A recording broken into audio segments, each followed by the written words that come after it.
Boa tarde a todos. Vamos dar início à sessão pública de exame de defesa de dissertação de mestrado, apresentada a dissertação pela mestranda Rosângela Souza Bernardo, sob o título Interpretação dos Atos de Anistia Política do Brasil República. A banca é constituída pelo professor Dr. José Ernesto Pimentel Filho, professor convidado da Universidade Federal da Paraíba, pelo professor titular Dr. Martônio Montalverne Barreto Lima, da própria Unifor, e por mim, Filomeno Moraes, que tive a satisfação e o prazer de ajudar a Rosângela na pesquisa deste trabalho. Eu queria cumprimentar a banca, agradecer a banca, cumprimentar todos e cada um dos presentes, os familiares da Rosângela e a Rosângela que vai agora apresentar a sua dissertação. A candidata tem, e cumprimentar também a técnica, a candidata tem 20 minutos para proceder à sua exposição, se forem necessários mais 10. Em seguida, nós faremos, depois da apresentação dela, faremos a arguição, que será procedida, em primeiro lugar, pelo professor convidado, do membro externo, professor Ernesto, e em seguida pelo professor Martônio. E se dará a Rosângela o tempo que os dois dissertarem para que ela apresente as suas considerações finais, e no final eu deverei dizer uma ou duas palavras. Muito obrigado e vamos começar. Boa tarde a todos. Eu primeiramente gostaria... Acho que pela gravação, não é? Eu estou usando uma... Só marcando você um homem dos tempos antigos. Nossa, agora está sofisticado. Posso continuar? Pode. Gostaria de agradecer primeiro à banca que o professor Filomeno montou. Primeiro porque já participaram do trabalho na fase da qualificação e depois por aceitarem nesse momento participar. O professor Ernesto, eu fiz uma disciplina com ele aqui no PPGD, e com o professor Martônio eu fui aluna dele, e o professor Filomeno é meu professor orientador desde a especialização. Então, todos os três eu já convivo há algum tempo e foram importantes para formar o meu trabalho e para o resultado final. Eu agradeço também aos presentes, especialmente meu tio Toninho, minha mãe, Cléa, e meu pai, Raimundo, pela presença e pelo apoio. Agradeço também a presença de vocês, meus amigos, a Alessandro, o Flávio, a Ivana. A gente tem aqui a Milena. Temos uma aluna do professor Filomeno que, quando eu fiz estágio em docência, ela estava por lá, a Rosana, e ela quis estar aqui presente hoje. Agradeço muito. Também aos demais colegas que estão aqui. Bom, o trabalho tem esse título, vocês podem perceber: Interpretação dos Atos de Anistia Política no Brasil República. Eu queria, antes de falar um pouco melhor do trabalho, eu queria falar do título. O título se refere à anistia política. Então, assim, ao longo do trabalho, eu não vou traçar considerações sobre outros institutos similares à anistia política. Eu vou me deter apenas na anistia política. Assim, existem prerrogativas que o Estado detém, que uma delas é conhecida como direito de graça. E a anistia política é uma espécie do direito de graça. Então, nesse sentido, eu fiz uma escolha, eu escolhi discutir a anistia política e o contexto de produção e de interpretação dela no cenário nacional. E, com isso, eu não me dediquei a estudar nenhum dos outros institutos que são ligados a ela. Por exemplo, o indulto, por exemplo, a reabilitação e outros tipos de anistia, por exemplo, a anistia fiscal, né? O Estado pode abrir mão de receber tributos. Eventualmente, ele pode fazer isso. Então, eu não criei, ao longo do trabalho, nenhuma distinção sobre isso, porque o título ele já traz explicitamente que o interesse da pesquisa é voltado para as anistias políticas. As anistias políticas são um benefício que normalmente que vai se dirigir a uma coletividade e que normalmente se reveste de efeitos penais, né? São benefícios que são de caráter penal e que vão alcançar essa coletividade. Esse benefício ele vai ser elaborado a partir de determinados parâmetros, se existir para o legislador esses parâmetros, e ele vai repercutir, normalmente na seara penal, apenas para quem pratica crimes políticos que sejam considerados crimes políticos diretos ou crimes políticos indiretos. Então, a anistia que nós estamos trabalhando na pesquisa é essa, né? A anistia política que vai trazer repercussões na seara penal. Eventualmente pode trazer também repercussões na seara civil, mas é uma exceção, não é a própria natureza do ato. Mas na frente eu posso falar um pouco mais sobre esse aspecto que também é importante.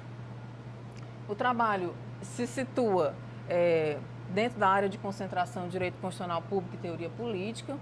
A linha de pesquisa é Estado Democrático de Direito no Brasil e faz parte das pesquisas realizadas no grupo de pesquisa denominado Estado, Política e Constituição, que o professor Filomeno lidera. Bom, o objetivo geral da pesquisa é tentar compreender como as relações que constituem o poder interferem na produção normativa e na interpretação jurisprudencial das anistias políticas. O corte foi feito, corte temporal, durante o período republicano brasileiro. Essa escolha se dá por conta esse recorte temporal se dá porque hoje nós estamos na República e hoje nós temos, o Estado brasileiro encontra uma certa, de alguma maneira, uma certa pressão para desenvolver uma série de medidas que são denominadas justiça de transição e que essas medidas podem esbarrar numa lei, a lei número 6683 de 1979, que acaba dificultando alguns aspectos de realização dessa justiça de transição. Bom, a justiça de transição, não existe um conceito definido para o que seja justiça de transição. A justiça de transição, ela é um conceito que surge no cenário internacional, no final da Segunda Guerra Mundial, quando os estados da Europa Ocidental desejam resolver determinadas situações que foram criadas por conta das experiências durante as guerras, que repercutiram, obviamente, muito negativamente por conta das violações de direitos que houve por conta de certos estados, a Alemanha, a Itália. Então, foi desenvolvida uma série de medidas, entre elas a persecução penal, para dirimir esses conflitos que surgiram lá. Então, esse conceito, de certa maneira, ganha o cenário internacional, muitas pessoas se apropriam dele. Existe a experiência de justiça de transição construída na África, depois do fim do regime do apartheid. Mas, assim, cada uma dessas experiências são diferentes porque a realidade política e a realidade econômica e social de cada nação é diferenciada. Então, o conceito de justiça de transição não é elaborado de forma cabal. Mas isso, de certa maneira, traz um problema, porque aqui a literatura jurídica no Brasil vem tratando dessa justiça de transição muito ao sabor dessas expectativas do cenário internacional, sem considerar as realizações no cenário, sem considerar as características do cenário nacional. Isso é um fator interessante porque realmente o estudo encontrou uma divisão grande entre essas situações. O Estado brasileiro, o que aconteceu na ditadura militar? O que aconteceu na ditadura militar, iniciada em 1964, as violações de direitos que aconteceram lá e os desafios que o Estado hoje enfrenta para compor essas situações, é muito peculiar. Não dá nem mesmo para comparar com as situações que foram vividas no Chile ou na Argentina, que são países de cultura mais próximas do que nós pensávamos na Europa Ocidental. Então, nesses estados, vou falar do cenário nacional. No cenário nacional, o que aconteceu em termos de repressão, em termos de violação de direitos, foi expressivamente uma expressão numérica muito inferior comparado com os outros estados. E a polícia política que foi montada, a polícia política é um aparelho estatal que é montado dentro do estado, mas que não é legal, não é legalizado, não tem vínculos formais. Então, como está apartado da legalidade, não consegue ser controlado, é incontrolável. Então, níveis de violência muito grandes podem acontecer. No caso brasileiro, isso não se verificou de forma tão expressiva. Por exemplo, os casos de mortos considerados... O número de mortes consideradas oficialmente pelo Estado brasileiro gira em torno de 434 pessoas nesse período. Não que não tenha havido mais mortes que isso, mas certamente não é um número muito mais, não é um número muito superior que possa comparar com o que aconteceu na Argentina ou no Chile e muito menos na Europa. Então, usar esse termo justiça de transição dentro do Estado, dentro da realidade brasileira, me parece que, embora possa ser apropriado, porque é um conceito aberto, mas é preciso fazer, todo o texto que for tratar disso tem que levar em consideração a realidade que nós vivenciamos no Estado brasileiro e mencionar essas diferenças, porque não é a mesma coisa. Então, eu vou... Diante desse quadro geral, que é a problemática, algumas noções gerais da problemática ora enfrentada, os objetivos que foram traçados na pesquisa foram esses: tentar entender como as anistias políticas influenciam no jogo do poder, como o uso delas podem ser determinantes para isso. Nesse ponto da pesquisa foi muito importante o recurso a fontes históricas, não que o trabalho tenha sido histórico, absolutamente, mas houve necessidade de dialogar com fontes da história para enriquecer e perceber certas questões. Quanto à influência militar, veja, durante a pesquisa eu comecei estudando apenas anistias políticas dentro da produção normativa e me deparei com a presença marcante da militarização dentro da questão, dentro do assunto. E tive que estudar como essa influência militar compõe as forças de tensões dentro da política nacional.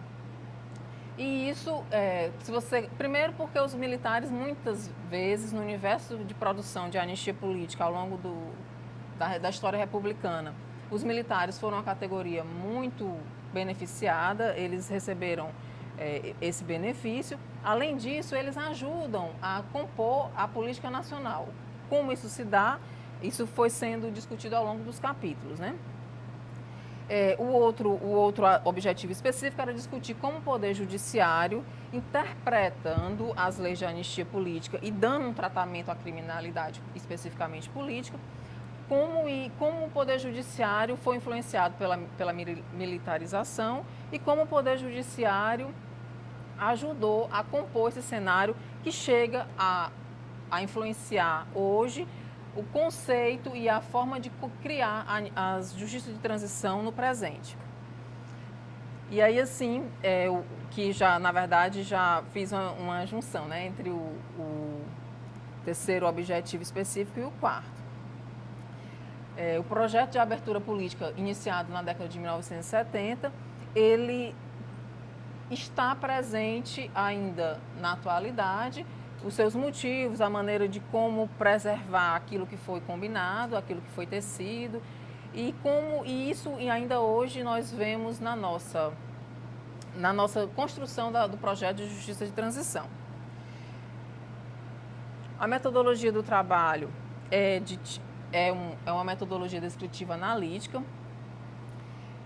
que se debruçou sobre a bibliografia e sobre documentos. A bibliografia, ela foi tanto jurídica como histórica. Eu acho que isso traz uma diferença para o trabalho.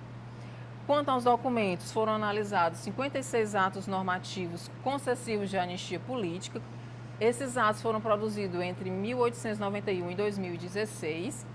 Essa produção foi identificada em sítios eletrônicos do Congresso, da Câmara dos Deputados, sobretudo, e do Senado Federal. Isso porque você também encontra essa legislação no site do Planalto, mas no site do Planalto não tem informações completas, como data de publicação, então eu dei preferência à Câmara dos Deputados, e o que eu não encontrei na Câmara dos Deputados foi no site do Senado. Você encontra os dados completos para poder referenciar. Esses 56 atos normativos, eles foram um material que geraram, para facilitar o trabalho, gerou o professor Filomeno deu a ideia de criarmos uma classificação para os atos de anistia política. Isso foi um desafio, mas ao mesmo tempo fez com que a estrutura da lei fosse sendo dissecada com mais facilidade, porque eu criei critérios e fui verificando, voltava para os critérios e ia verificando, e isso fez com que eu conhecesse melhor as características e isso me levasse para perceber determinados aspectos e ir pesquisando bem mais. O outro material documental que foi trabalhado foram 15 acórdãos do Supremo Tribunal Federal. Desses 15 acórdãos, 10 deles não encontram-se disponíveis no sítio eletrônico do Supremo Tribunal Federal. Eu consegui isso no arquivo, mediante solicitação de pesquisa. E esses documentos do Supremo Tribunal Federal vêm trazendo características de como esse órgão de cúpula do Poder Judiciário interpreta as anistias políticas, constrói anistias políticas, constrói a interpretação das anistias políticas. E isso é feito com muita coerência, em parceria com o Poder Legislativo. A pesquisa é qualitativa porque tenta aclarar os assuntos relacionados, tenta entender as relações que existem entre eles e tenta dar um valor às ações humanas que podem ser percebidos dentro do ordenamento jurídico. Quanto aos resultados, a pesquisa ela resulta não em sugestões de como melhorar, mas encontra caminhos para perceber maneiras de reprodução dessas situações na sociedade brasileira. Basicamente, essa situação que a política nacional vive, que influencia todo o período republicano, ela vem se desenvolvendo e é muito coerente e se funda em práticas que são reproduzidas, que são repetidas e que isso é possível em virtude de relações autoritárias que se dão no seio da sociedade. Mas isso sim é um longo caminho para ser demonstrado isso que eu estou falando, né? Ao longo dos capítulos isso é dissecado com mais pormenores. Eu vou falar um pouco das estruturas do capítulo rapidamente, porque o tempo está próximo de findar. O primeiro capítulo tem esse título, A Influência das Anistias Políticas para a Política Nacional ao longo do período republicano. O ponto culminante do capítulo é essa classificação, que resultou nesses quatro tipos classificatórios.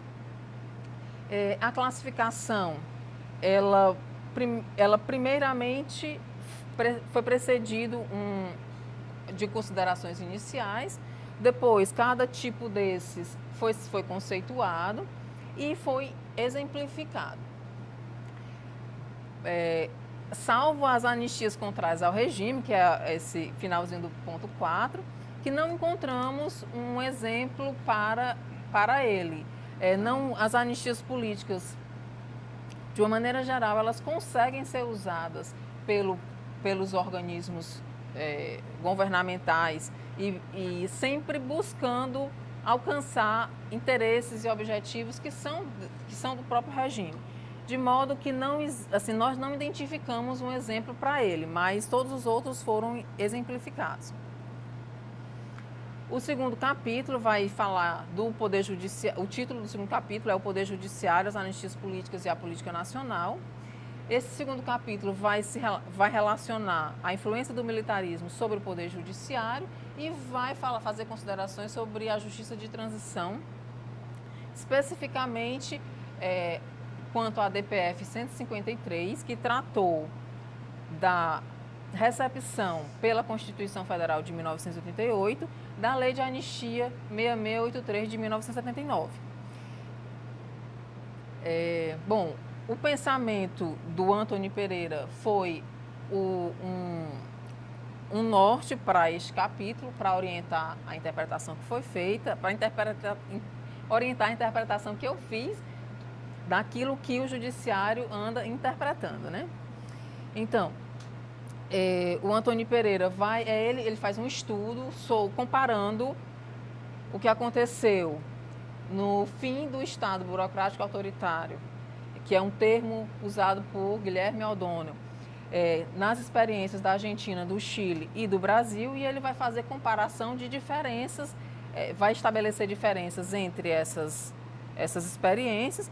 E o que ele vai dizer é que a política nacional brasileira, como se funda em relações de consensualismo que buscam sempre construir uma mesma postura, independentemente de mudança de regime, os atores sociais, os atores políticos são basicamente os mesmos. Claro que existe mudança, mas a luta é para que seja permanentemente uma reprodução do que já está. E como há uma construção de consensos entre os grupos que estão ocupando espaços de poder, então isso é uma característica nossa que acontece com muita facilidade.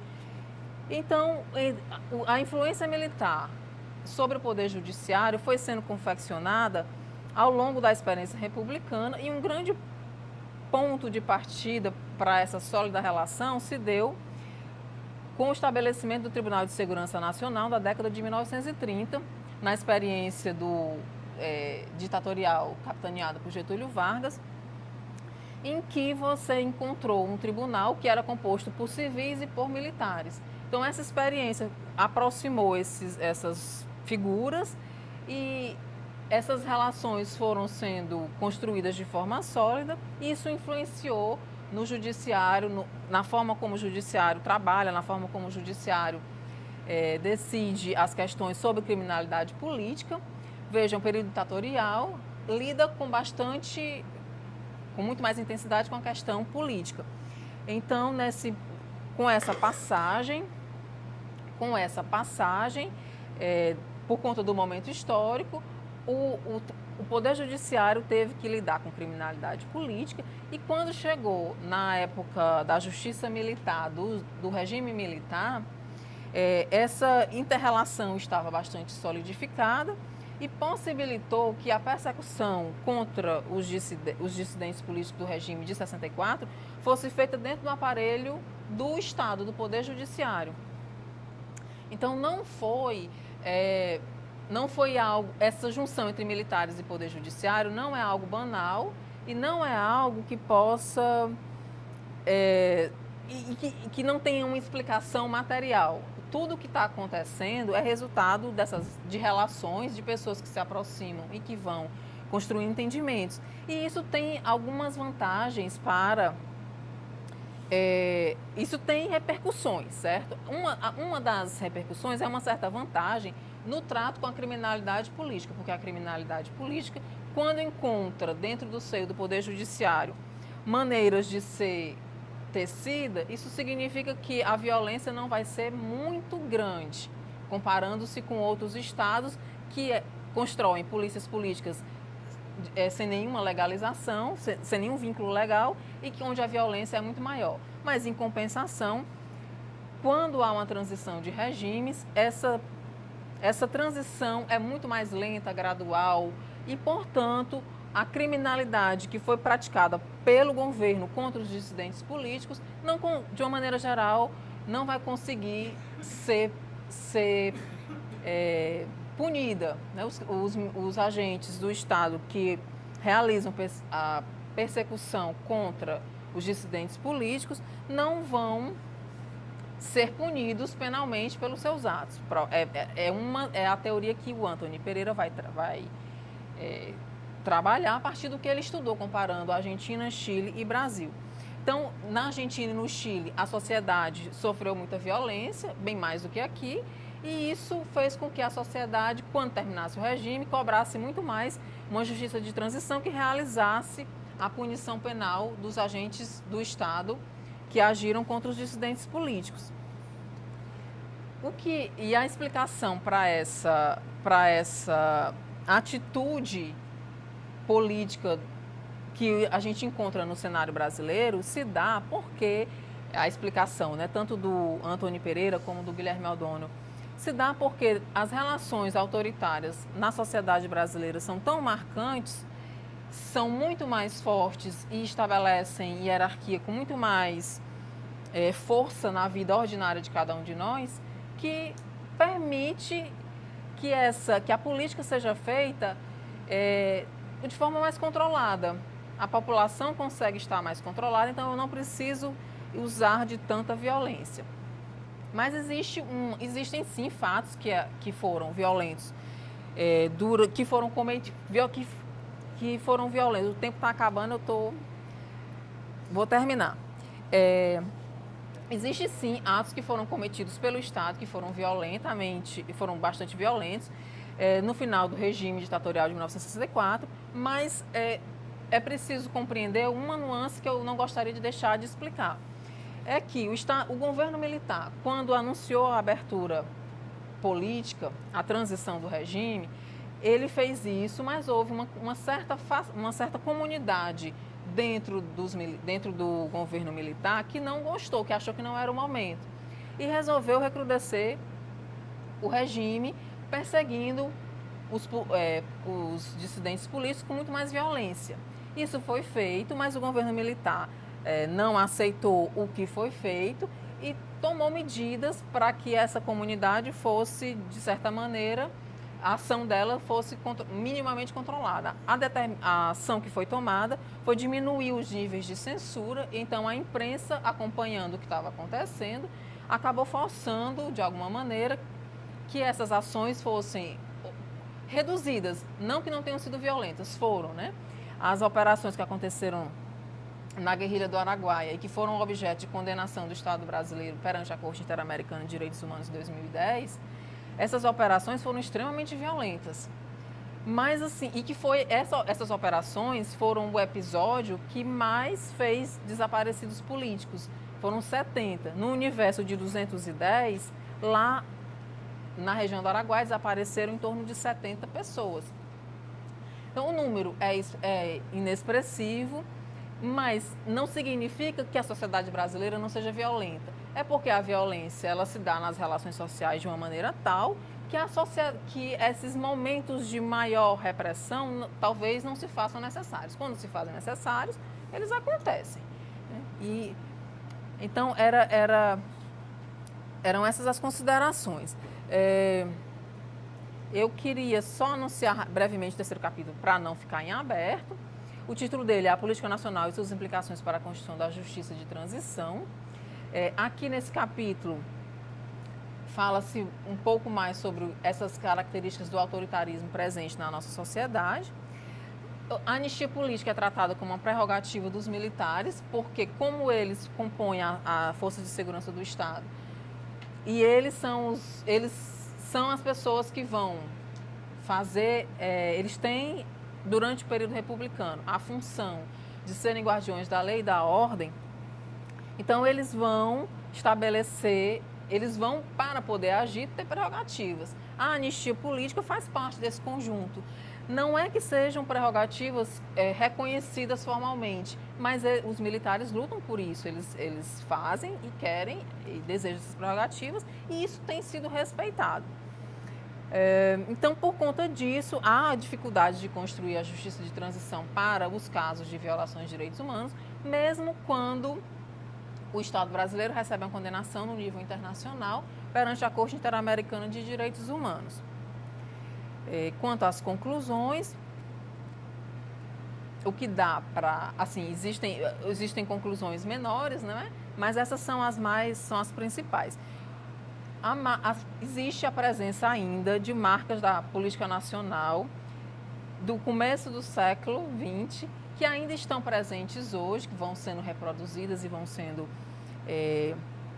recolocadas, e que justamente podem ser resumidas nas ideias de que os grupos de poder tecem suas estratégias a partir de conciliação, são conciliações que são alcançadas fora dos espaços públicos de decisão, e que isso permite o continuismo, porque existe a vontade de continuar, quem está no poder tem a vontade de continuar ali, e uma das estratégias é usar mecanismos de governo, mecanismos democráticos que vão alcançar os objetivos da elite nacional. Caso esses objetivos não sejam alcançados, essas regras, esses instrumentos de poder são abandonados e pode ser usada a força.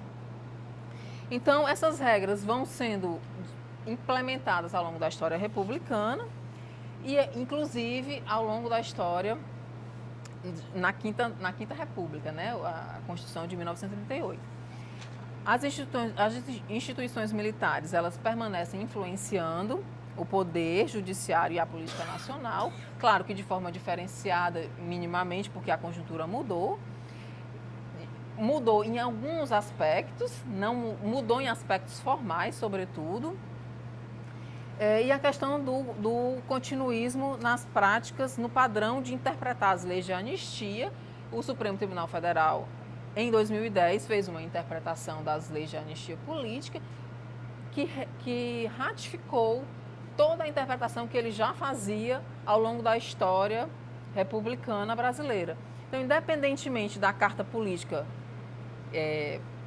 do texto constitucional que nos rege, o Supremo Tribunal, durante a história republicana, fez uma interpretação muito parecida com o que ele vinha fazendo já desde o início do século XX. Basicamente é isso, eu realmente me estendi, peço desculpas e gostaria de ouvir a banca, ver como é que os trabalhos continuam. Muito obrigado, Rosângela. Repito, muito obrigado, Rosângela, pela sua excelente exposição. Você não tem que pedir desculpa, você ainda teria, no seu tempo regulamentar, os 20 minutos mais os 10, ainda teria 1 minuto. Então, cumpriu bem o tempo. Agora ouviremos as considerações da banca, a partir, inicialmente, do professor Ernesto. Boa tarde, queria agradecer o convite, professor Filomenes, e a satisfação de estar aqui com o professor Martoni também. Satisfação de estar aqui dialogando com a Rosângela, cumprimentar os familiares e presentes que estão aqui prestigiando o trabalho dela. E dizer que eu acho que essa dissertação ela tem um caráter muito especial, porque realmente vai tratar de um tema pouco explorado, é uma bibliografia difícil.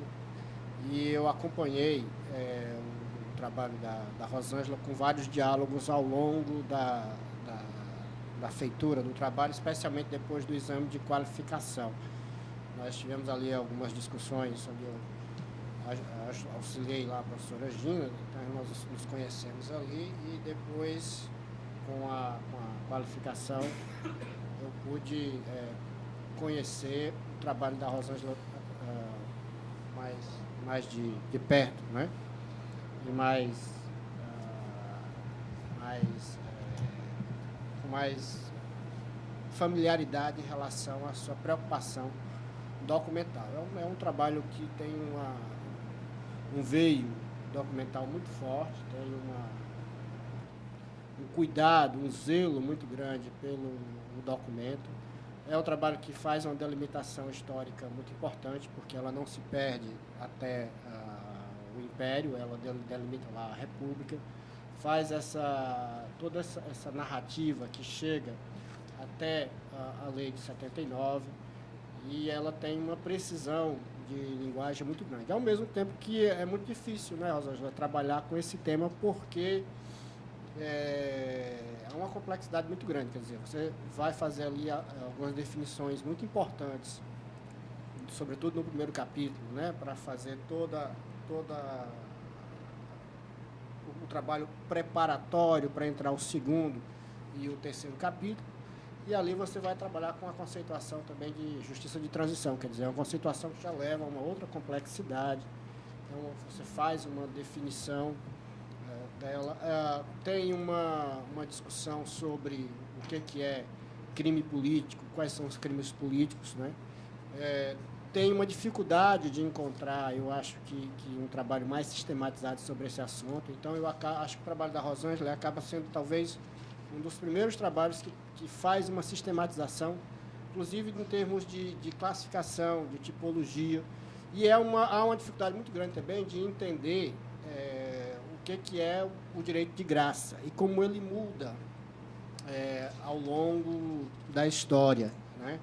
Mas ela acaba adotando uma conceituação de anistia, que é uma conceituação aberta, quer dizer, ao invés dela fazer uma definição talvez mais rígida, né, ela faz uma definição que permite esse transitar na história. Então, ela vai fazendo ali muito mais preocupada em abrir o conceito, em ver as formas como a anistia vai ganhando contornos, né, do que propriamente tentar fazer uma definição rígida. Até porque eu percebi pelo próprio percurso que a gente vai vendo, metodológico, né, da construção do tema, que há uma dificuldade muito grande de realmente fechar essa ideia de anistia em torno de uma conceituação mais rígida, porque, antes de tudo, é uma decisão de natureza política, né? Mas nós temos um elemento muito forte aí, que é o elemento do parlamento, né? Quer dizer, não existe anistia se não houver uma presença, anistia no sentido que foi conceituada, anistia política, né? Se não houver uma presença do parlamento. O parlamento que, na verdade, vai incidir e dar, talvez, a principal característica da anistia política no mundo contemporâneo, né? Então, você só vai pensar a possibilidade da anistia política numa realidade constitucional contemporânea, posterior, portanto, ao final do século XVIII, né, quando realmente se consolida a separação de poderes, quando se consolida uma ordem constitucional mais madura, né, quando essa Constituição realmente se torna uma Constituição escrita, e não é possível, portanto, traçar, talvez, a anistia política antes desse período. Nós vamos ter, talvez, a clemência, nós vamos ter o perdão, não é? Mas nós não vamos ter propriamente a anistia política com essas características que estão enunciadas aí pelo trabalho da Rosângela, né?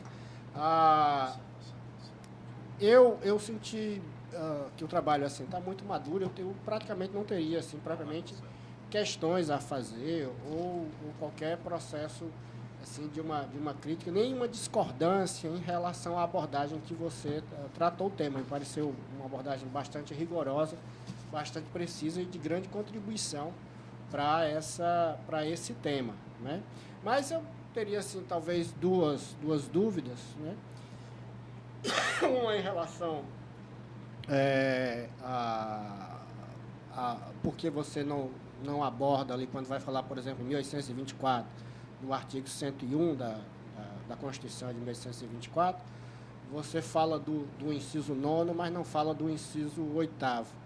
Porque o inciso 8º vai falar em perdão, né? E o inciso 9º vai falar em anistia. Então, eu penso que tem até uma nota de rodapé que você abre para comentar um pouco isso aí, mas você não chega assim a mostrar essa diferença. Acho que talvez pudesse aprimorar mais essa parte histórica. Eu acho não necessariamente como uma recomendação obrigatória, mas como uma opção facultativa, não é? De você poder, talvez, explorar melhor essa transformação histórica. E eu acho que ali, especificamente no inciso 8º, fazer um comentário sobre o inciso 8º, porque você tem realmente ali um momento que tem que ser explicado. O que é o perdão, o que é a anistia. A anistia aparece na Constituição, não é? Mas ela não parece ter características completas ainda, né? Se você pensar na conceituação que você deu para a anistia, onde o parlamento teria um papel fundamental, né?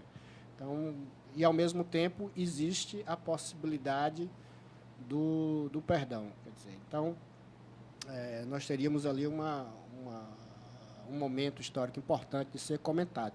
O trabalho, ele não vai ter, como você disse, o trabalho tem uma acurácia muito grande em relação ao tratamento da documentação, portanto, você teve que conhecer muito sobre como tratar essa documentação histórica.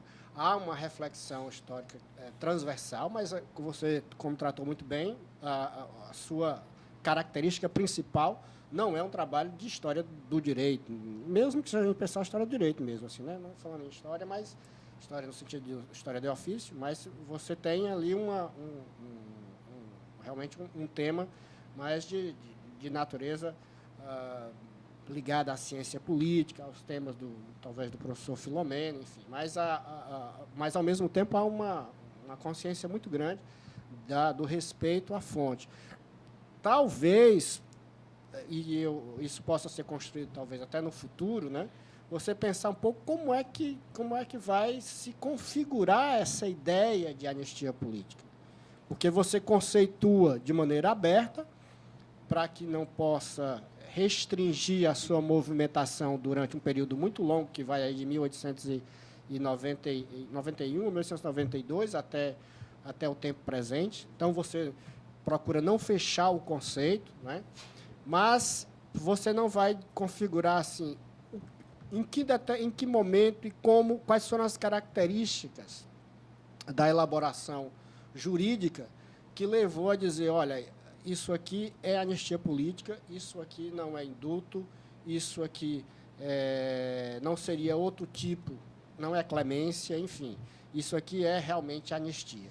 Eu vejo, por uma similaridade conceitual, lógica, né, que a anistia estaria mais parecida com o perdão, né, num tempo do absolutismo, do que propriamente com a clemência, porque o perdão significaria realmente o apagamento, significaria você esquecer no sentido completo, né?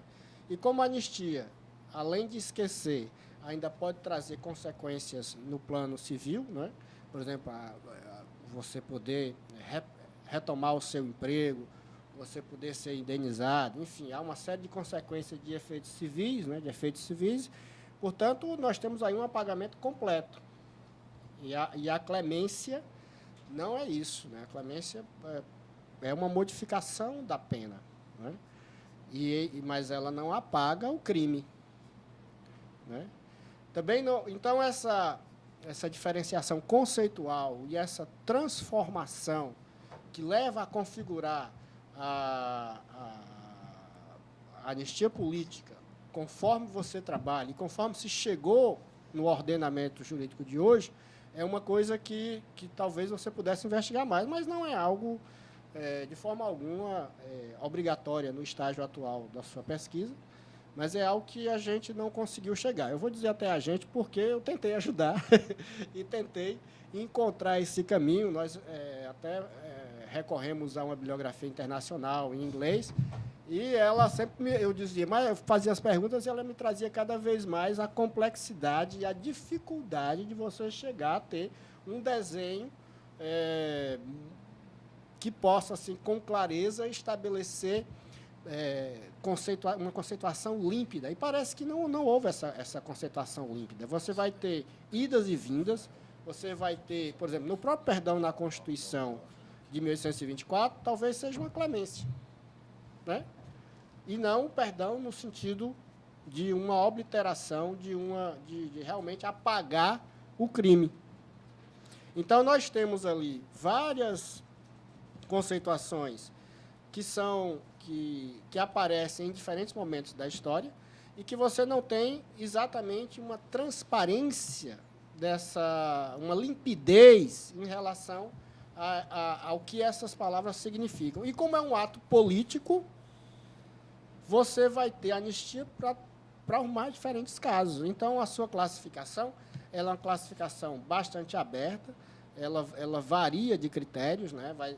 Você vai ter, assim, no primeiro capítulo, você vai fazer todas essas classificações e abrir várias possibilidades de classificação, né? Porque você realmente tem as mais diversas situações. Você pode ter civis, você pode ter militares, você pode ter situações mistas, você pode ter um conceito objetivo de anistia, você pode ter um conceito subjetivo de anistia, você pode ter um conceito restrito, você pode ter um conceito mais extensivo de anistia. Por que ela faz uma variação tão grande nos critérios, nas classificações? Porque, realmente, essa situação ela é uma situação não prevista. É uma situação, como a própria Constituição de 1924 coloca isso, uma situação de emergência, né?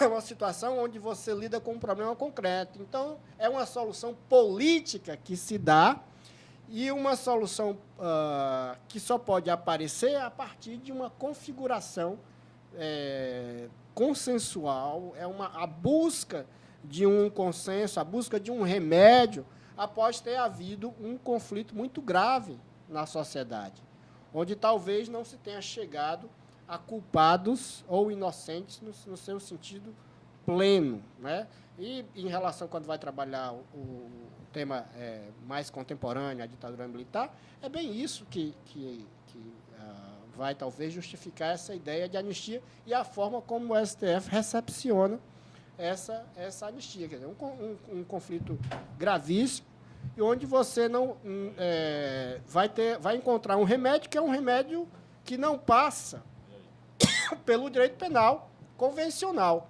Então, como é que eu vou aplicar uma solução, um remédio, se, do ponto de vista penal, ali haveria todas as possibilidades da penalização? Eu vou ter que fazer um arranjo político. E esse arranjo político, na era contemporânea, não passa mais pelo Poder Executivo, ele vai passar pela anistia política, portanto, pelo Parlamento. Então, eu não tenho como dizer de uma tipologia da anistia política de uma forma rígida. Então, é por isso que ela vai variar. E olha que ela não pegou o Império, né? Ela pegou só a República. Por isso que ela vai variar com vários critérios de anistia, com várias formas e com várias possibilidades de desenhar essa anistia, trabalhando ali 56 atos normativos, que não é coisa pequena. Então, é um trabalho realmente exaustivo. Eu gostei também da maneira como você, aqui foi uma sugestão minha na qualificação, como você separou no final as referências, colocou as referências propriamente arquivísticas, né, documentais, e a gente vê... Porque o que é que acontece ali? Você tem a dimensão de todo o trabalho documental que ela teve que ler, que ela teve que elaborar. Então, em cima daquele material, foi construída a interpretação. É um material extenso, é a lista mais comprida que tem nas referências, e, ao mesmo tempo, tem um material de amparo bibliográfico. Eu diria que há muitos pontos assim que você poderia puxar ali, talvez uma tese de doutorado, ou, enfim, desenvolver um artigo, ir mais além, né? Mas é um trabalho muito bem feito, que poderá ter sequências, não só por você, como por quem vier a ler o seu trabalho. E a gente não encontra uma bibliografia que tenha sistematizado isso, nem mesmo internacionalmente, a gente não localizou na busca que eu procurei fazer em diálogo com ela, nós não conseguimos ver assim, um consenso de classificação. Eu sugeri alguns materiais para ela ler em inglês, e ela fez essa leitura, mas realmente a gente não tem assim, uma classificação clara, límpida, porque a conjuntura, a urgência, a situação humanitária, a necessidade de dar um remédio político vai trazer características muito diferentes para cada caso e para cada situação. Então, o que ela faz? Ela, vendo essa diversidade, ela trabalha com uma conceituação ampla desde o início. E foi uma coisa que, no início, eu cobrei na qualificação. Olha, eu queria uma clareza maior. Mas, realmente, é muito difícil você estabelecer uma conceituação mais rígida, uma tipologia mais rígida, porque as situações históricas vão exigir diferentes remédios e, portanto, diferentes configurações, diferentes desenhos de anistia, né? E olha que, conforme ela disse, não pegou a anistia fiscal, não pegou outro tipo de anistia, pegou exatamente a anistia política. Mas talvez o percurso, um discurso mais histórico, possa ser feito até num artigo no futuro, onde você possa dizer, olha, num determinado momento se configurou essa entrada do parlamento na jogada, vamos dizer assim, né? Você tem o perdão e a clemência do rei, do soberano, e num determinado momento o parlamento vai entrar nesse processo, e aí realmente é que se completa, pelo que eu pude perceber, mas aí talvez possa ser uma questão, né? Porque será que é aí que realmente se configura a anistia política no sentido contemporâneo e conforme ela existe no ordenamento jurídico brasileiro, né? Essa talvez é a pergunta que eu faria. Tem um comentário sobre Beccaria que eu acho que é importante nesse contexto. De outro lado, a gente também, embora a conceituação aberta que ela fez de anistia política possibilite ela se movimentar de uma maneira assim, muito frutífera na análise dos casos, por outro lado, em determinado momento, é preciso a gente ter cuidado com as palavras e com as definições. Aí eu conversei com ela, ainda ontem, através do WhatsApp, tentando identificar essa ideia de anistia política em Beccaria. Realmente não existe. Ele está falando ali de clemência e de perdão, né? Não é de anistia política. Então, acho que ali mereceria, naquela nota, uma precisão de linguagem maior, né? E dizer... Não, eu não quis repetir a palavra graça, mas ali ele está tratando de perdão e clemência. Realmente você não vai repetir a palavra graça, mas acho que poderá ser mais precisa. E o que eu falei também em relação ao artigo 101, no inciso 8º da Constituição, ele não é comentado, eu acho que também ali pode ser, na nota, pode ser acrescido isso. O trabalho está muito bem escrito, assim, praticamente eu não vi quase nenhum erro. Eu vi, às vezes diz reúne e talvez tenha reunir, mas você não usa a primeira pessoa, então acredito que seja reúne. Reúne, mas tem 2 vezes, no mínimo, onde aparece reunir, quando, na verdade, queria dizer reúne, né? Tem uma coisinha também ali no final, no meu nome, falta o FP, está faltando o B. Né? Sagrado. Não, na Universidade Federal da Paraíba, né? O FP, aí faltou o B, né? Então, mas, assim, alguma coisinha de digitação que eu posso passar depois, mas é um trabalho impecável em termos de linguagem, professor Flamengo e professor Martônio. Eu realmente não tenho assim, uma observação, nada sobre a linguagem muito bem feita.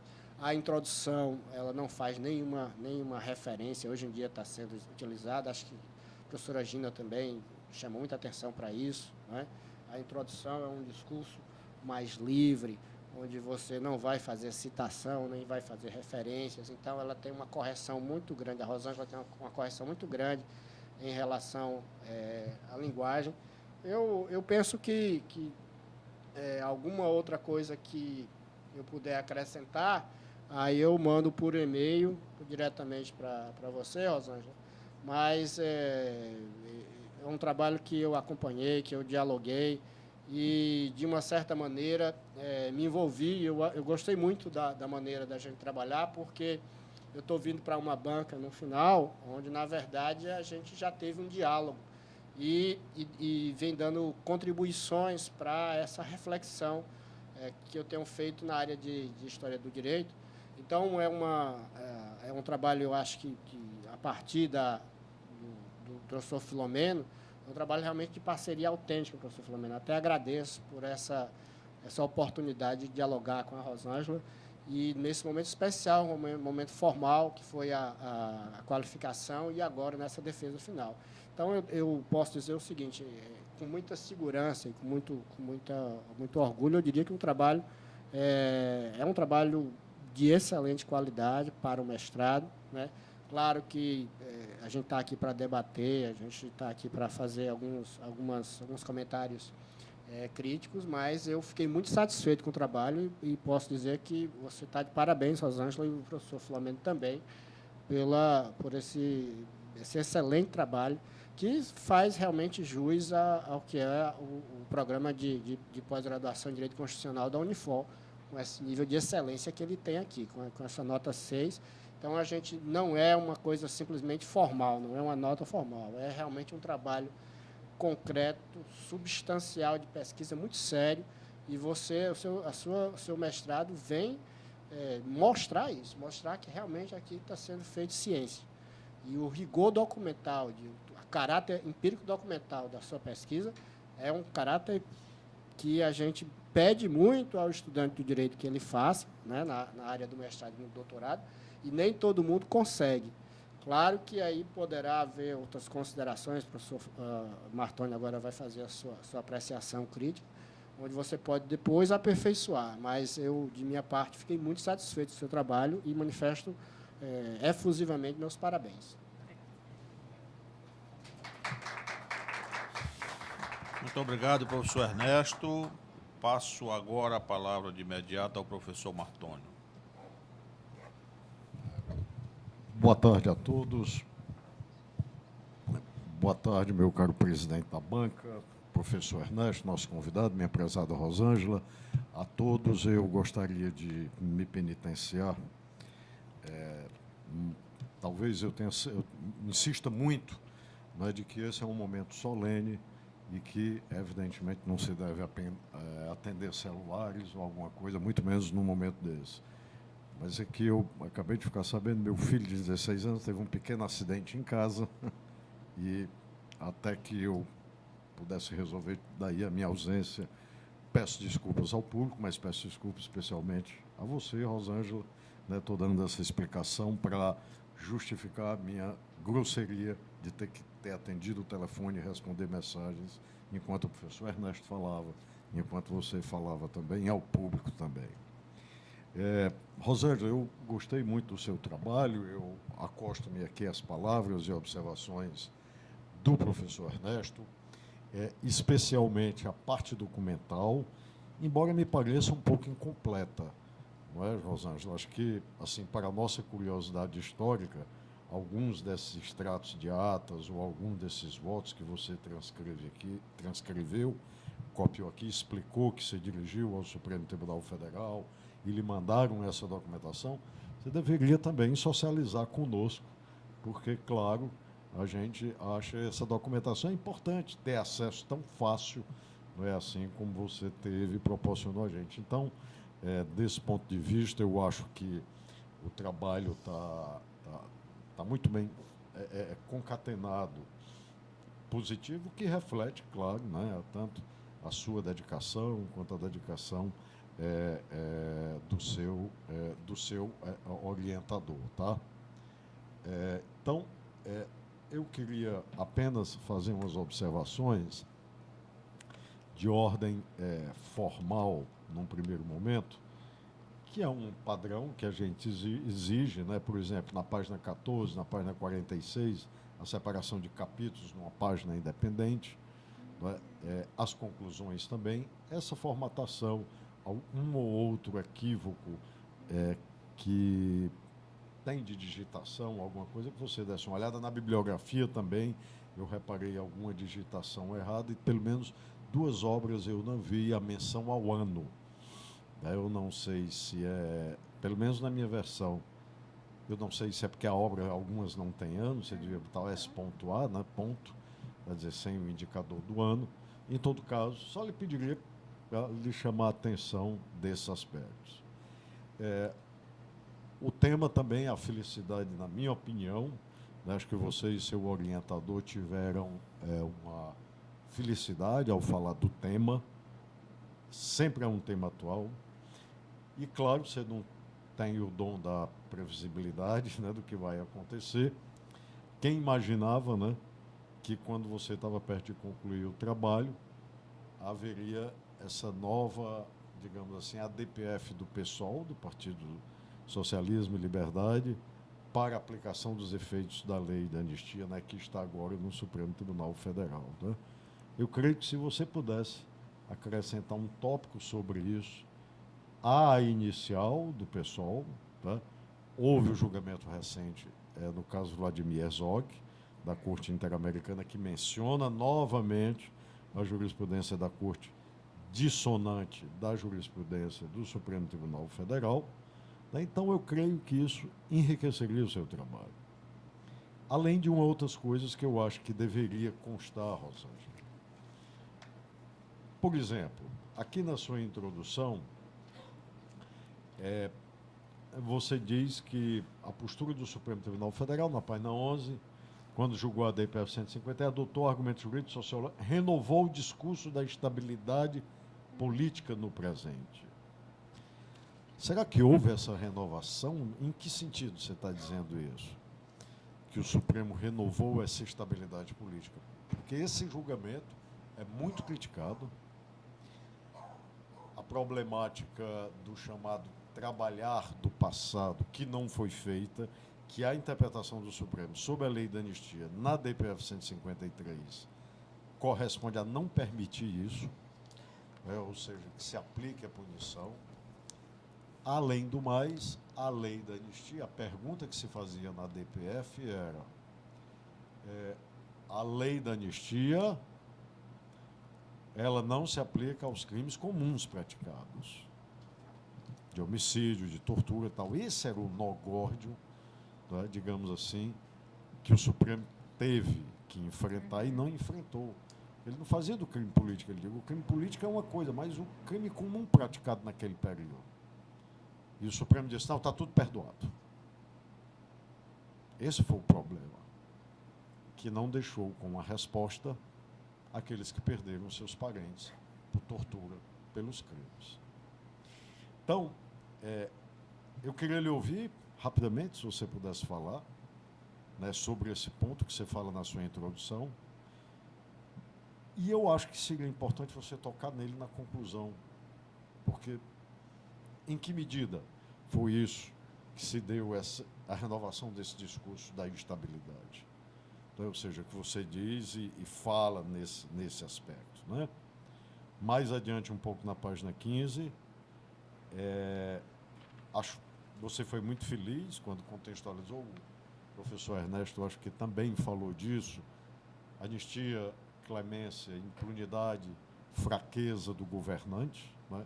Ou seja, há esse perigo de que se veja isso, de que a anistia pode ser encarada como uma impunidade, de que um perdão pode ser encarado como um ato de fraqueza do governante, mas parabenizo a você por ter enfrentado essa questão. Né? A escolha da bibliografia relata bem, né, para analisar o nosso período autoritário, relata bem a benfazeja influência do seu orientador, Alfred Stepan, né, Guilherme O'Donnell, ou seja, todos esses brasilianistas deste período, que deram uma contribuição muito importante para que nós compreendêssemos isso. Né? acho que e isso você foi muito feliz, né?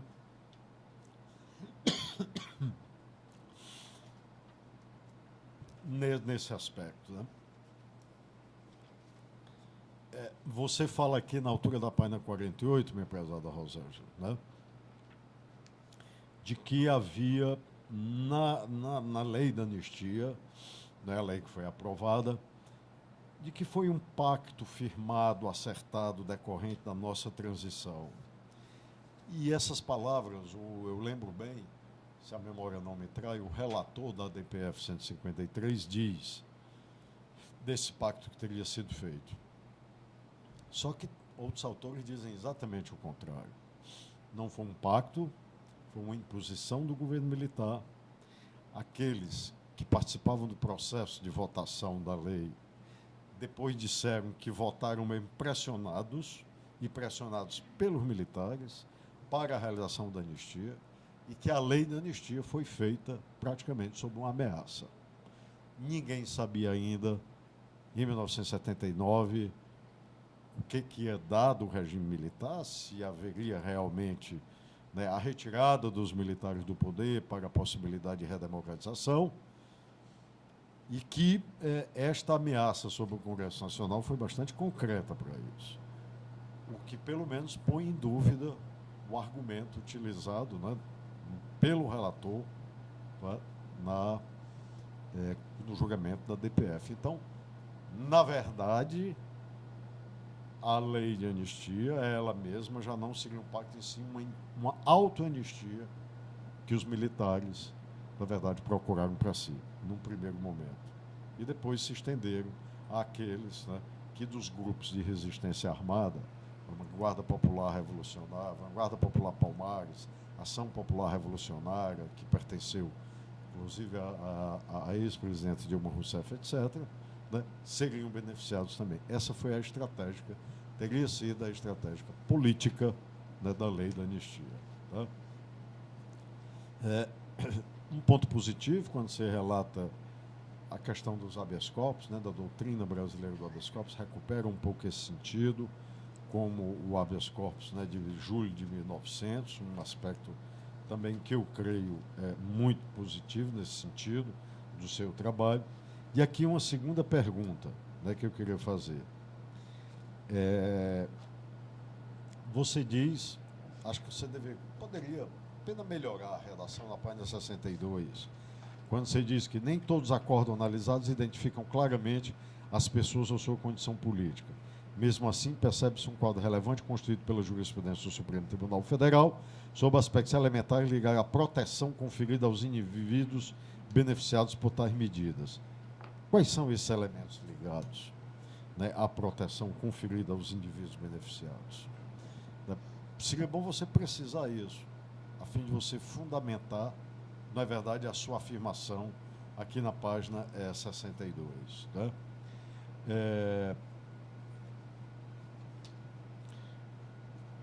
E, por fim, da mesma maneira, minha querida Rosana, né, que você colocasse um texto de conclusão, né, que correspondesse à sua introdução. Então, dois textos um pouco separados. Eu não vi nenhuma argumentação nos dois textos, na verdade, introdução e conclusão.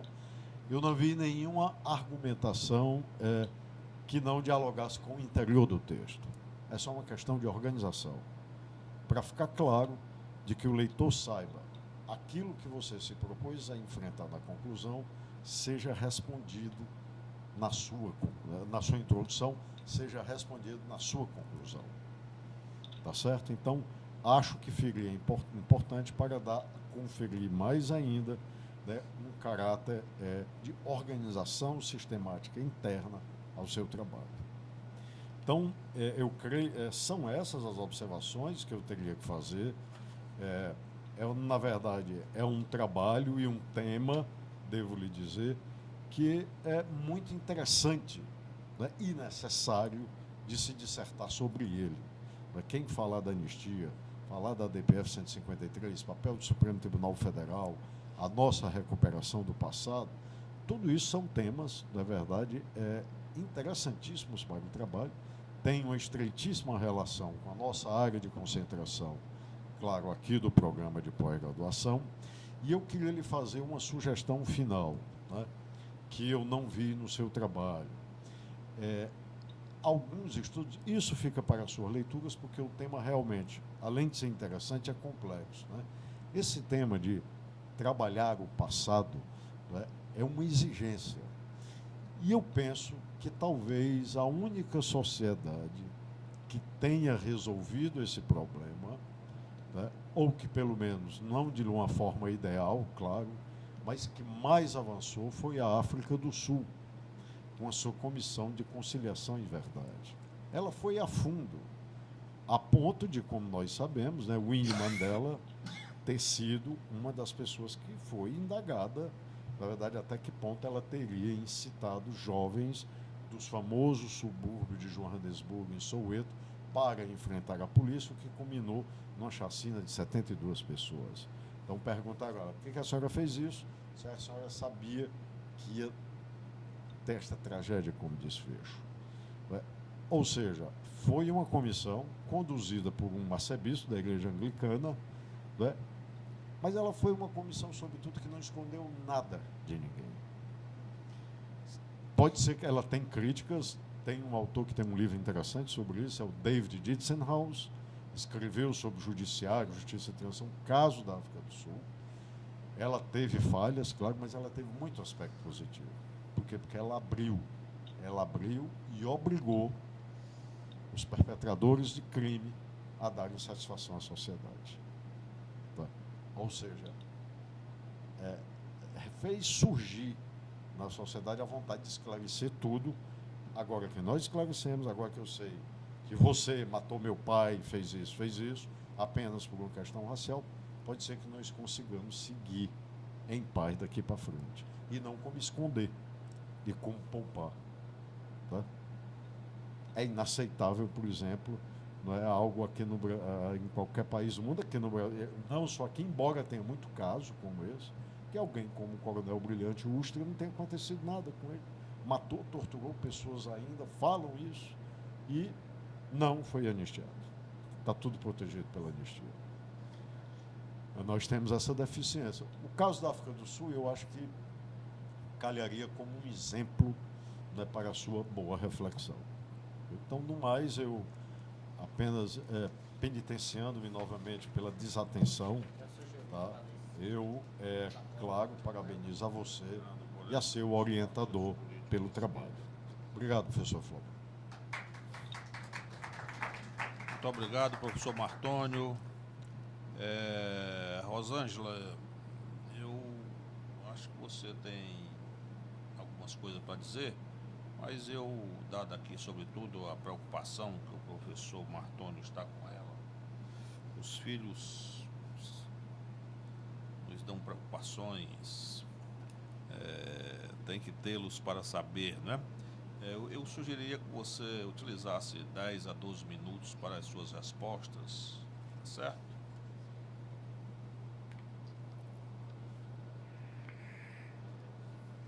As observações que o professor Ernesto colocou não foram, assim, no sentido, uma pergunta, então eu vou deixar por conta do tempo. Obviamente eu pretendo conversar com o professor Filomeno e debater o que foi considerado pelo senhor e tentar trabalhar, tudo será considerado, né? Vou só responder ao professor Martônio. Os comentários foram mais gerais. Certo. Bom, assim, realmente, assim, a proposta da classificação que o professor Filomeno fez para mim, eu já tinha até preparado um certo material, eu estava trabalhando inicialmente com 34 atos normativos. Eu já tinha trabalhado esses atos normativos separado, tentado encontrar critérios para trabalhar. E o professor Filomeno foi e disse, não, por que você não faz uma classificação? Mas realmente, assim, como a produção legislativa, como o uso da anistia política é muito intenso, foram 56 atos normativos, não são todos os atos que o Brasil produziu ao longo da história republicana. Esses foram os que eu identifiquei e encontrei na internet para poder trabalhar. Eu cheguei a procurar o Senado Federal, contato por e-mail, pedindo uma complementação. Disse, olha, eu tenho esses atos, eu gostaria de saber se existem outros. Eles disseram, pesquisas genéricas nós não fazemos, você tem que ter os dados da norma para que eu então possa trabalhar e pesquisar e lhe entregar. Então existem outras leis, existem outras leis que eu não identifiquei.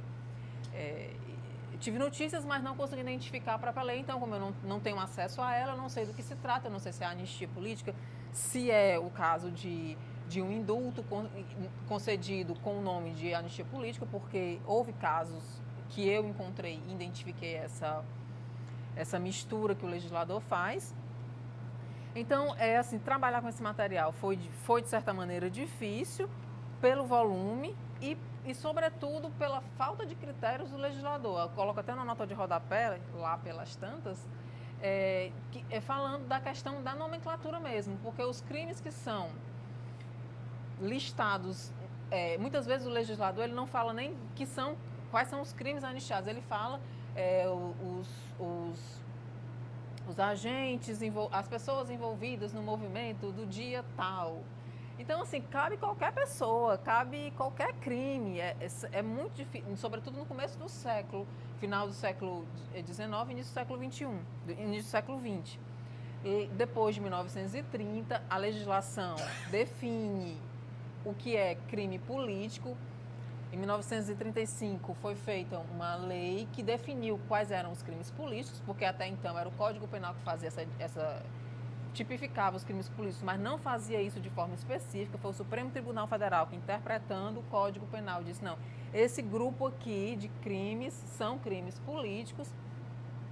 Então, quando a legislação especial tratou dessa questão, a legislação pôde, quando fosse anistiar, o legislador, quando foi anistiar, ele passou a usar esses parâmetros que já existiam.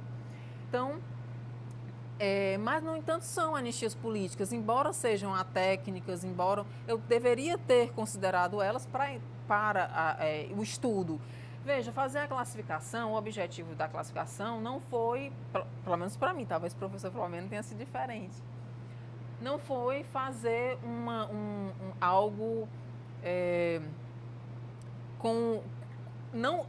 assim, doutrinariamente falando, especial. A ideia era estudar e buscar mecanismos para compreender os caminhos a serem alcançados na pesquisa.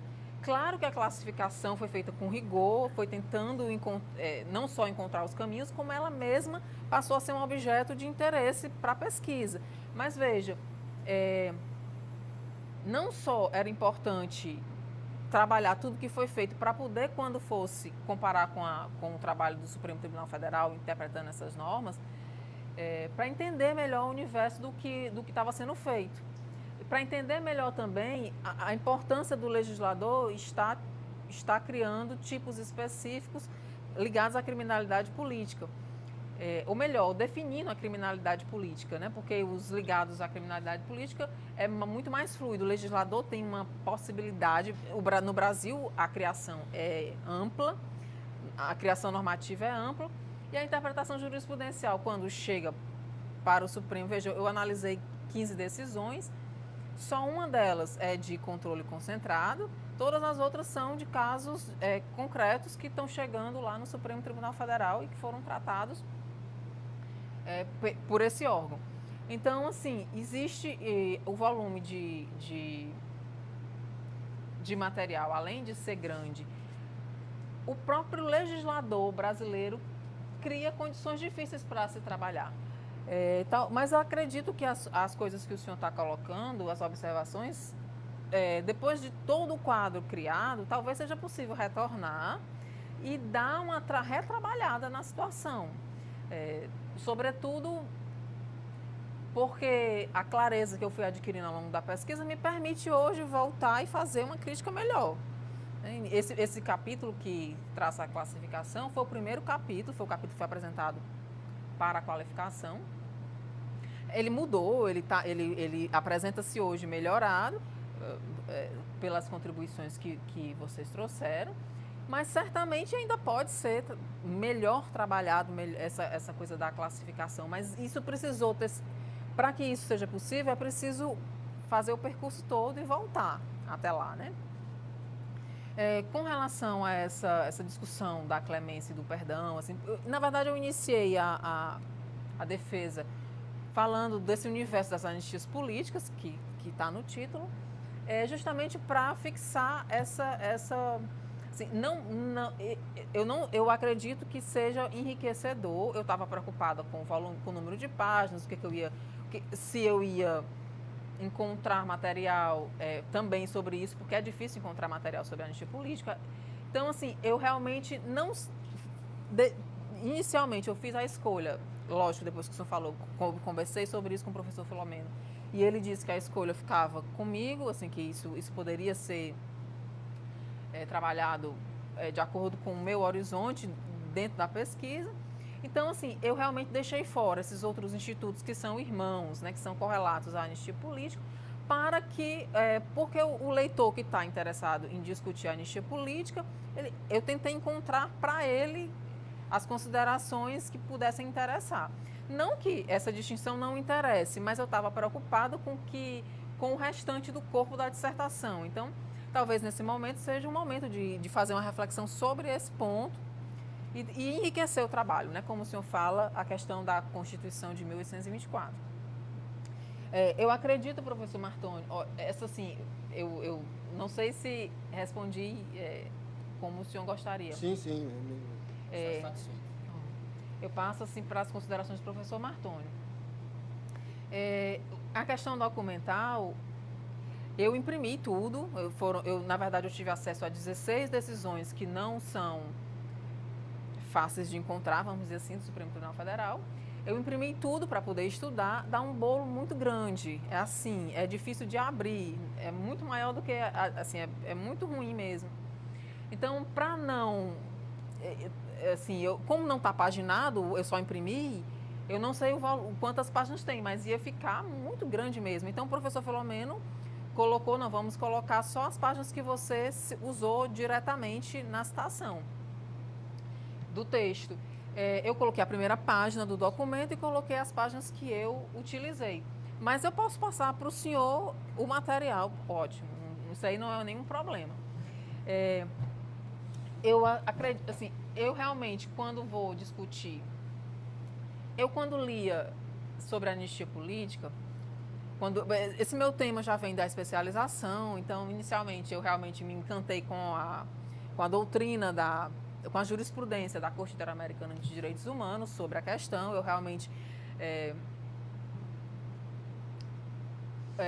acreditava que devia discutir a partir do olhar da Corte Interamericana de Direitos Humanos, mas, assim, ao longo da pesquisa que eu desenvolvi no mestrado, logo quando eu cheguei aqui e fui estudando, eu já fiz críticas à decisão da Corte Interamericana de Direitos Humanos, não enquanto sentença em si e valor dos direitos humanos que ela defende, mas muito mais porque, assim, veja, a Corte Interamericana de Direitos Humanos, ela vai condenar o Estado brasileiro, o Estado chileno e o Estado argentino, mais ou menos com as mesmas medidas de reparação que ela cria. Ela criou, em 2001, uma primeira jurisprudência, no caso, Barrios Autos, né, em espanhol.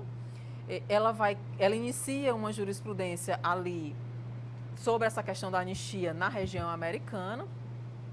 Inicialmente, ela só ela determina que seja afastada qualquer interpretação da lei de anistia desses países para que haja persecução penal dos agentes do Estado que cometeram graves violações de direitos humanos. Mas, assim, ela faz isso, ela criou isso, depois foi criando outras medidas. As outras medidas vão nessa vertente de tentar reconstruir a memória, de tentar formar militares com uma educação um pouco mais humanizadas, com base na própria sentença da Corte, com base nos valores da Convenção Americana. Então, tudo isso foi compondo essas decisões da Corte Interamericana de Direitos Humanos. Mas ela faz isso de forma indistinta, à medida que ela foi avançando e construindo uma postura mais sólida, né? Ela emprega para a Argentina, para o Chile e para o Brasil mais ou menos as mesmas penas. E a realidade do Estado brasileiro é diferente da realidade do Estado argentino, do Estado chileno. Lógico que eu não estou questionando o valor da ordem internacional em defender os direitos humanos. Eu só acho que é preciso dizer, os trabalhos que eu leio, os artigos que eu leio sobre justiça de transição, muitos deles colocam, assim, olha, a ordem internacional está dizendo isso, nós temos que cumprir. Tá certo, eu concordo, a gente tem que cumprir, procurar cumprir, mas as condições políticas internas, elas muitas vezes não permitem. Assim, permitem se você for forçar muito, se você for lutar muito, e assim, a sociedade deve fazer isso mesmo, eu não estou discutindo. É preciso que seja feito a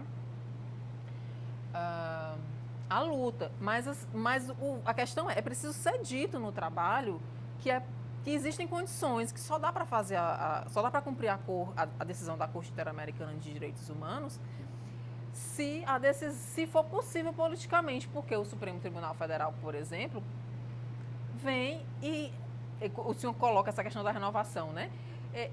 Talvez a expressão não tenha sido muito apropriada. Eu não falo na renovação no sentido de inovação. Eu falo renovação, e aí deve ser um equívoco, eu falo no sentido de confirmação.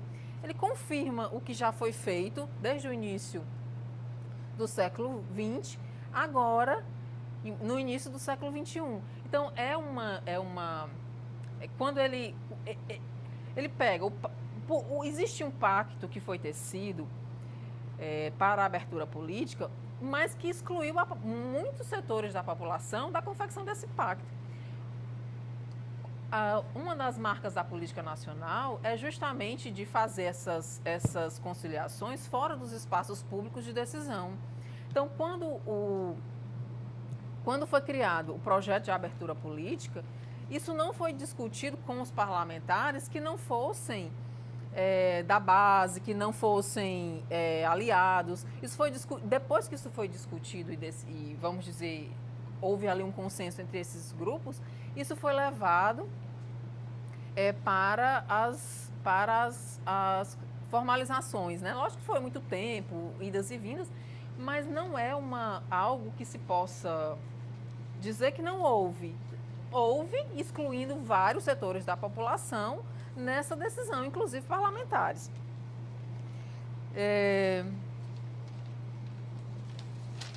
Essas observações que o senhor coloca em relação à página 48, de tentar especificar melhor. Em relação à página 11, professor, eu queria falar da questão da conexão especial. O Supremo Tribunal Federal, ele reconhece que existe uma característica no legislador brasileiro, e ele diz que é válido, de criar a cada lei de anistia, se ele assim desejar, um critério de conexão especial. O legislador de 79 fez isso. Não estou dizendo que isso seja bom ou ruim. O que eu estou dizendo é que foi feito e o Supremo Tribunal vem e diz: é justo, as leis de anistia política no Brasil, outros exemplos fizeram, e nós validamos essa postura. Então, embora possa ser criticado, o legislador fez, e hoje o Supremo Tribunal Federal vem e diz: é possível, do jeito que foi feito em 79, e ele vai justificar por razões históricas, ele vai justificar por razões sociológicas. Então, quando eu coloco que o Supremo Tribunal Federal renova, rearticula esse pacto que foi feito na década de 70, é no sentido de dizer que o Supremo Tribunal Federal entende que é importante ainda manter aquilo que foi pactuado, embora não tenha sido pactuado com toda a sociedade, porque é da própria estrutura da política nacional excluir mesmo vários setores, e muitos, assim. Vou tentar colocar na página 62 essa questão que o senhor observou, para ficar mais claro, mais complexo. Certamente, em relação à questão da conclusão e da introdução, eu vou repensar. A introdução ficará mais longa, mas ela não está longa, dá para fazer, né? Ela não está longa, dá para... vai ficar ótimo. E essa questão do passado. Quando o senhor foi falando, o que eu fui pensando foi no sentido de assim, a experiência da África do Sul foi única, vamos dizer assim. Na nossa sociedade, o valor que nós damos ao nosso passado, eu não estou falando nem dos bens culturais, eu estou falando do nosso passado individual mesmo. Muitas vezes nós não temos uma boa relação com isso. Isso se dá por conta das características das características antropológicas, sociológicas nossas. Então, esperar que assim, a sociedade brasileira ela vai um dia chegar a um posicionamento melhor sobre essas questões. Mas hoje, talvez nós não tenhamos as mesmas condições para fazer isso que a África do Sul fez. Embora, assim, realmente, a lei de anistia de 79, ela não impede que seja feita uma busca sobre os fatos, sobre a memória dos acontecimentos, sobre a memória dos envolvidos, tanto as vítimas como os violadores de direitos humanos. A lei de anistia não impede isso. Só que, na prática, o Estado, embora crie mecanismos, tenha uma lei que determine, desde 1995, a criação de uma comissão especial voltada para encontrar os restos mortais e devolver isso às famílias. E isso não se realiza. Isso não... foram pouquíssimos os casos em que se encontrou restos mortais de alguém. Então, assim, não é algo fácil embora seja desejável, só vai acontecer quando a sociedade valorizar e compreender que isso é importante para si, para o desenvolvimento de boas condições na sociedade. Enquanto isso não for uma realidade social, sociológica, antropológica, enfim, não há meios para você... O Estado, por mais que... E fora o Estado, por mais que busque formalmente concretizar, as pessoas não vão conseguir do jeito que é proposto, do jeito que o senhor está, assim, talvez eu imaginando que o senhor imaginando isso, né? Eu não sei como o senhor imaginou. Mas realmente é um paradigma para que eu possa avançar nos estudos, para que eu possa encontrar caminhos para renovar as ideias e buscar novos horizontes para a pesquisa. Eu acredito que o caminho para o doutorado, enfim, é preciso caminhar mais, eu enquanto pesquisadora.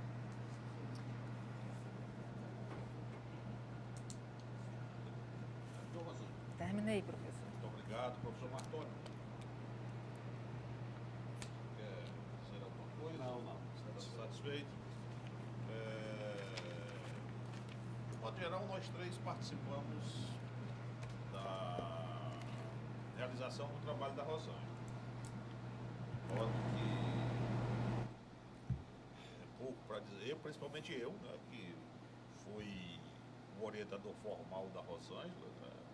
Por conseguinte, a nossa convivência foi muito mais a miúde, mas eu já tenho com a Rosângela uma caminhada intelectual razoável, né? A Rosângela me escolheu para ser seu orientador quando o curso de especialização na Escola do Ministério Público, e depois aqui na Universidade de Fortaleza também ela me escolheu, né? Eu fiquei muito honrado, feliz.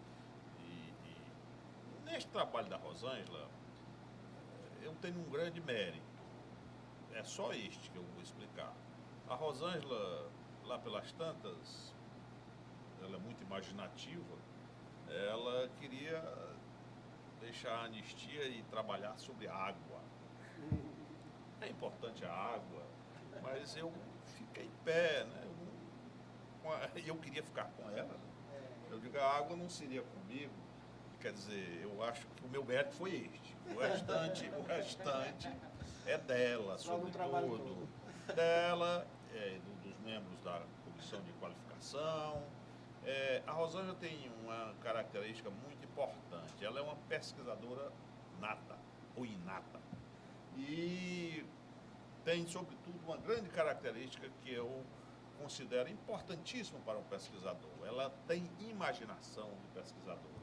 Ela não é uma burocrata da pesquisa, né? E de modo que o trabalho dela reflete muito bem isso, né? Os nossos dois examinadores colocaram muito bem os seus pontos, as suas discussões. Algumas eu tenho a impressão que a Rosângela vai resolver logo aqui de imediato, antes da entrega final, da entrega do trabalho, finalmente, né? Mas outras são questões de uma agenda mais aprofundada de pesquisa, né? Eu estava pensando aqui que você devia, no seu doutorado, fazer isto, né? E mais tornar interdisciplinar este estudo político-constitucional, né? Torná-lo mais histórico-constitucional, mais político da ciência política e assim por diante, né? No trabalho da Rosângela também tem um outro indício, as pegadas do professor Martônio, né? A Rosângela fez a cadeira do professor Martônio de Pensamento Constitucional Brasileiro. Por isso ela disserta muito bem sobre a teoria brasileira do habeas corpus, fala muito bem da República Velha, né? Talvez esta parte mais nova eu tenha tido alguma influência, né? Parte mais nova do período histórico, né, pessoal? Guilherme O'Donnell, Alfredo Stepan, mais recentemente Antony Pereira e outros mais, né? Mas um grande mérito é da Rosângela, né? E eu acho que o que eu queria dizer aqui, eu tirei muita coisa para dizer, gostaria de discutir aqui com a banca, de dialogar em respeito dessa caráter da transição brasileira, né? Por exemplo, o Tancredo Neves fez uma série de pactos políticos com os militares. Ninguém sabe o que foi. Tancredo levou esses segredos para o túmulo, né? Quer dizer, a transição brasileira teve, assim, um conjunto de características muito peculiares, né? Muito peculiares, né? A Rosângela falou aí de uma coisa que eu queria, esta eu não sei se eu entendi bem, mas eu discordo um pouco, a respeito de mortos no Brasil, comparado com a Argentina, etc. E ela parece que me falou aqui que no Brasil é diferente, mas eu acho que não é, há uma questão objetiva aí, é que o grau de ameaça, de ruptura com o mundo capitalista no Brasil foi muito menos agudo do que foi na Argentina e no Uruguai e no Chile, né? Talvez seja isso, não é nenhuma característica destas que nós temos, talvez, da conciliação, ou etc, etc, né? Ou por sermos mais. Não, é outra coisa, né? Acho que é um fenômeno sociológico, político, de envergadura, né? Depois, outra coisa também que eu não gostei, você falou que o número de 60 mortos, desaparecidos do Araguaia foi inexpressivo. Não é não. 70 mortos numa guerra em que se entrecruzam, se entrechocam 10 mil pessoas de um lado, 10 mil de outro, mas 70 mortos aí são executados, são jogados de helicópteros, né? Agora mesmo está se fazendo aí um levantamento sobre a morte de um preso político que não foi no Araguaia, né? O Bacuri. A família do Bacuri, quando encontrou o corpo do Bacuri, foi identificado o corpo do Bacuri, não tinha orelhas, não tinha língua, não tinha olhos. Quer dizer, é só um, mas é de extrema gravidade, né? De extrema selvageria, tá certo? Então, digamos, a coisa é essa. Mas o que eu queria dizer é que é mais um elogio à Rosângela, né? Eu aprendi muito com ela, eu acho que ela tanto escreve bem como fala bem, e por conseguinte o meu incentivo aqui é que ela aprofunde esse tema num projeto de doutorado, né? E sobretudo aqui com o auxílio desses dois grandes mestres, tá certo? E de um modo geral eu fico muito satisfeito com o seu trabalho, né? Agora sugiro também que você leve muito em consideração aqui as sugestões dos dois professores, a quem eu agradeço especialmente pela participação tanto da banca de qualificação e como agora hoje, né? E saúdo a todos aqui, desejando-lhes que participem de outros trabalhos acadêmicos também do quilate deste da Rosângela. Aqui por uma questão de norma acadêmica, nós vamos infelizmente pedir não democraticamente, que a plateia se retire para que a comissão possa deliberar. Pessoal, vou ler aqui a parte dispositiva da ata. A ata de sessão de exame de defesa de dissertação, apresentada pela mestranda Rosângela Souza Bernardo, sob o título Interpretação dos Atos de Anistia Política no Brasil República. A banca, por unanimidade, atribuiu o conceito aprovado à dissertação, outorgando à mestranda o título de mestre em Direito Constitucional.